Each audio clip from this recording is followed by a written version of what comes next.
The main thing that Deadpool and Wolverine have in common is their ability to heal everything, and thereby basically granting them immortality. And I'm beginning to think Hugh Jackman has also harnessed that ability because man, that guy just doesn't age. Now being able to heal from every wound, every disease, and thereby being able to live hundreds of years sounds amazing, right? I mean, we complain all the time that life is too short and that we don't have enough time. But we see with both these characters that immortality is actually a curse. With the new highly anticipated movie Deadpool 3 coming up, which has Hugh Jackman taking yet another swing at the role of Wolverine, I thought this would be a great time to revisit the history of both these characters and unpack the life lesson of immortality. Look, lady, I'm not interested. All right, well, I'm sort of on the tick-tick, so upsy daisy. First of all, I said that immortality is a curse, but don't just take my word for it. So let's explore if that's actually the case, using Deadpool and Wolverine as an example. Although both these characters can heal, the way they obtained the ability is very different. Wolverine was born with the ability, and Deadpool actively chose it and even went through a lot of pain to obtain that ability. Of course motivated by the fact that he had cancer which was killing him. Now you might be wondering, if immortality is such a curse, then why did he go through so much trouble? That's because in the short term, immortality is of course great. I mean, who wouldn't want to magically heal from cancer? But it's like making a deal with the devil. It saves you for now, but the cost in the long term is so high. Deadpool gets a first taste of what that cost is in Deadpool 2, when the love of his life died and all he really wants to do now is die to join his wife in heaven, or whatever this is. But he can't die. Now granted, not being able to kill yourself isn't the strongest argument for why immortality is a curse, and Deadpool in this scene is still pretty young, so there's really no reason for his life to end so soon. And he does eventually recover from this, and I think in retrospect he is glad that he is still alive. Oh, it's so hard to go. I just love being around you guys so much. But it all boils down to one simple problem. With immortality, you no longer have a say in when your life should end. It's like you're playing a game that's actually fun, but suddenly you're forced to keep playing, although mentally you're maybe already exhausted, and suddenly it's not so fun anymore. With Deadpool still being so young, his experience with that problem was relatively mild. Wolverine, however, got the full dose of what it means to live for centuries, and we get to witness what that does to him. He goes through so much hardship, so much pain in his life. Poor man. He goes not through one war, but both world wars and so many other little wars. Losing friends, losing people he loves. Even if your body recovers from everything, your mind can only take so much. Just think about it. There are people who are lucky enough to survive one war, but many of them never came home as the same person.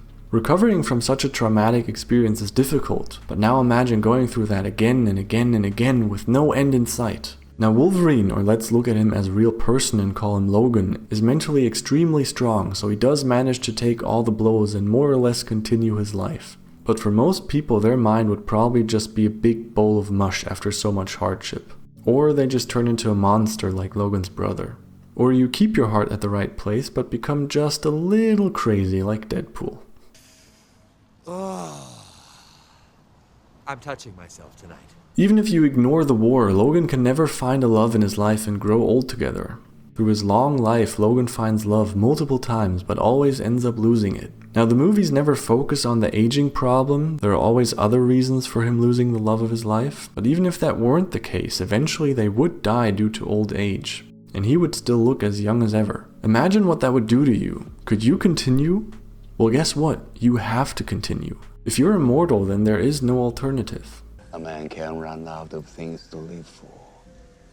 Lose his purpose. There were times, however, when even Logan didn't want to continue. The movie The Wolverine and the movie Logan really focus on that. In The Wolverine, we can see just how much all those losses affect him, especially his biggest love with Jean. He has nightmares almost every day and is living like an animal. In the movie Logan, we then go on to see a version of him that has just had enough. In this movie, he had to bury his last friend, Charles Xavier, after everybody else had already passed away, and that gave him the final blow. He just couldn't take it anymore. Now, for the people that have watched the movie Logan, you maybe remember that he does eventually manage to die due to his healing powers being suppressed. Now, what I found the most interesting about that is in the moment where he dies, he isn't sad. He's relieved. He's relieved that his life finally came to an end and that he can experience death. And I think that just says it all.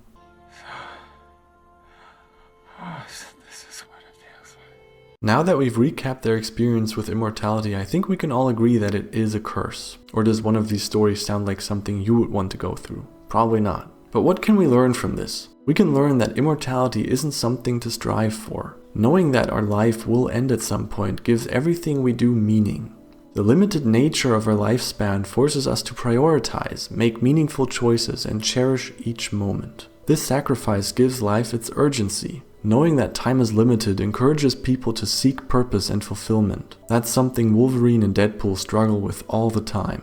How can you really appreciate a moment to its fullest when you know that there is an infinite amount of other moments similar to this one awaiting you? So instead of complaining that you don't have enough time, strive to make the most out of the time you have. I'm memorizing the details of her face. Like it's the first time I'm seeing it. Or the last. Mr. Wilson. What I want to leave you with is that yes, life is too short, but that's a good thing.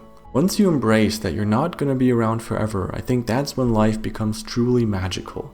One day you'll see your last sunset, watch your last movie, hug your family for the very last time. You might not know it's the last time, so that's why you should do everything you love with passion and gratitude. Treasure the few years you've got, and know that a thing isn't beautiful because it lasts. I hope you enjoyed this video and found it inspiring. If you agree with me that having something end isn't necessarily a bad thing, then my take on why I hope Iron Man stays dead might interest you. Otherwise, let me know your thoughts on immortality in the comments below, and I'll see you in the next one. Deadpool gets a first taste of what that cost is in Deadpool 2.